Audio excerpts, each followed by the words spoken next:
Welcome to the Real News Network. I'm Jess Lenore in Baltimore.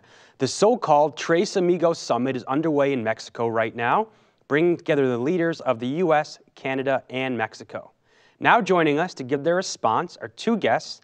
We're joined by John Ackerman, Jeff Faux. He's the founder and new Distinguished Fellow of the Economic Policy Institute in Washington. And we're also joined by John Ackerman, professor at the National Autonomous University of Mexico, editor-in-chief of the Mexican Law Review, and columnist with both the La Jornada newspaper and the Prosecco magazine. Thank you so much for both joining us. And let's start with Jeff. Okay. So, Jeff, we just passed the 20th anniversary of NAFTA, and one of the main priorities of this summit in Mexico is to bring the leaders of Canada, Mexico, and the U.S. together on the Trans-Pacific Partnership, the TPP. Critics have called the TPP NAFTA on steroids. What's your response? Well, it certainly is. NAFTA has been the model for trade agreements for the last 20 years. And it's set the example. It's set the model for elites and corporations from each country trading off the interests of their workers in favor of the profits for their multinational corporations. This is the model of globalization we've been following, and NAFTA set the template. Right now, Obama's worried because his TTP program is in trouble in Congress. People are getting, after 20 years, that NAFTA hasn't worked and these trade agreements haven't worked. In NAFTA, the American people were promised more jobs, we got less jobs.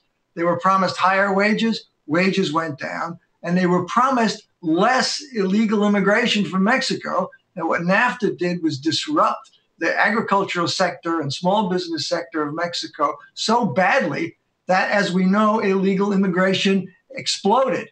So we've got a national crisis. No matter how you look at NAFTA, it hasn't worked, and people are beginning to get that. And John, I wanted to bring you in the conversation. How does oil fit in the picture of what's happening today in Mexico? Yeah, well, Jenna, I think we should follow up on what Jeff's saying. Here in Mexico, the situation is very similar.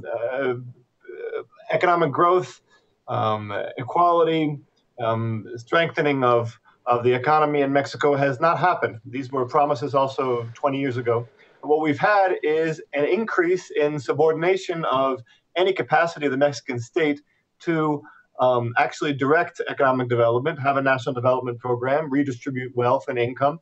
And we've just had a consolidation of neoliberal economic policies. This has been the real role of NAFTA in Mexico for the last 20 years. It's had an economic role, as Jeff mentioned, of tearing apart our countryside, but it's also had a very clear political role. And in recent months, we've just had a major reform to the Mexican Constitution and oil, which is sort of the consolidation of this frenzy to privatize everything, which has been consolidated by NAFTA over the last 20 years. Here in Mexico, the visit by Obama is seen as one more of these courtesy calls that he has been giving to Calderon and now to Peña Nieto, boosting up public legitimacy, or trying to boost up public legitimacy of a failing and a weak president down here in Mexico, in exchange for Mexico playing its part in NAFTA, which is a subordinate part, which is a part based on direct exploitation of natural resources, creating environmental and economic disaster, and really closing off the possibilities for autonomous and strong economic development in Mexico, which would, in the end, limit immigration and be good for the Mexican people in general. So really, from Mexico, we're seeing things in a very similar way as Jeff is from Washington. And we just had 1 minute left in this first part of this interview. We'll continue in a longer discussion in part two. But Jeff, you just had a piece in the Huffington Post talking about how NAFTA has helped spark this increase in drug violence in Mexico. The Mexican Prime Minister or President told the Wall Street Journal, drug violence has been contained, isolated. What's your response? Well, I think anyone who's in Mexico or been to Mexico recently knows that it certainly hasn't been contained. This is the dirty little secret of NAFTA that nobody wants to talk about. And that is the way in which NAFTA, by opening up the borders in an unregulated way, paved the way for a massive increase in the drug business between Mexico and the United States.